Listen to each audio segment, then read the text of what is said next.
Hey everybody, welcome back to the channel. In this video, I'm going to be going over my suspension setup in my 1986 FJ60 Toyota Land Cruiser. In my opinion, this is the best suspension setup that you can do for this vehicle. If you don't recognize it already, this used to be the Goose Gear build that was brought out to a bunch of different overland expos, and it's got a bunch of really cool, unique features that I wanted to share with you. And the top one that's my favorite is the way this suspension set up. And so go ahead and check it out. I'm going to walk through it right now. All right, let's show you guys the walk around suspension of this thing. If you do notice right off the bat, it does have a wider stance than most 60 series Land Cruisers that you would see. These are some 285 7017 BF Goodrich KO3s wrapped in Method 701s. So that roughly comes out to about a 33-inch tire, 11.5 inches wide. And you can kind of see the stance and tire poke we have here on the side. I think it looks great. It rides even better. But looking underneath this build has 80 series axles. So again, this was done by Doug over at Well Sorted Automotive in Colorado. He swapped this thing out with two FJ60 front and rear axles, coupled with an ARB Old Man Emu 80 series suspension lift.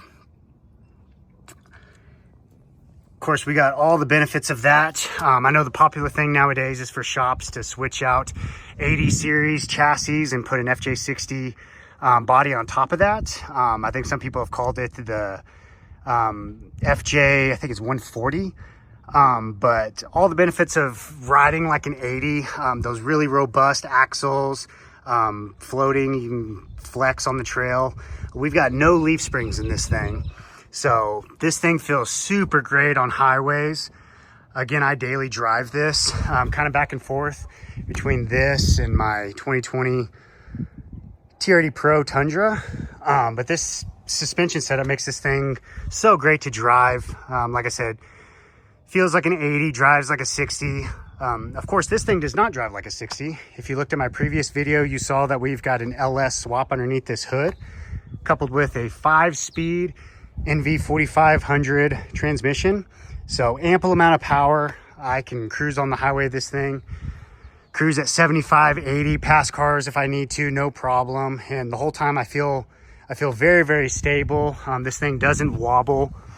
I think this is such a good suspension recipe to go with these builds. So moving on to the side here, I'll show you the Old Man Emu springs, or the shocks with the springs. Again, I think that comes out, these ones, I'll link them below, but they come out to roughly around a 2.5 inch lift. You can also see we've got the Delta lower radius arms to provide that positive caster, again, to help with that stance and drivability. But this thing, like I said, just drives phenomenally. I think it looks great having those wider axles. Another unique thing about this build I wanted to show you was obviously this thing was built to be used, built to be overlanded, taken on trips, loaded up with gear. And of course, all of that is gonna have a lot of weight to it. So what we've got in the back here is really, really special to help compensate for that.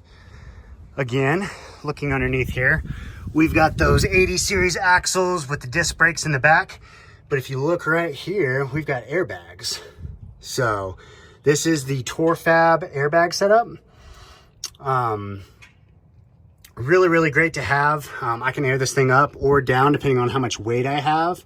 Plus, if I wanted to tow with this thing, I can air it up to help compensate for that. So super, super handy. Very cool, unique feature to have back here. Makes this thing, again, super comfortable to drive. It's nice and plush back here. And of course, if I need to stiffen it up, I can just throw some more air in the back there. But I think they did such a good job with this build recipe. I think it looks so great. I get so many compliments on the road.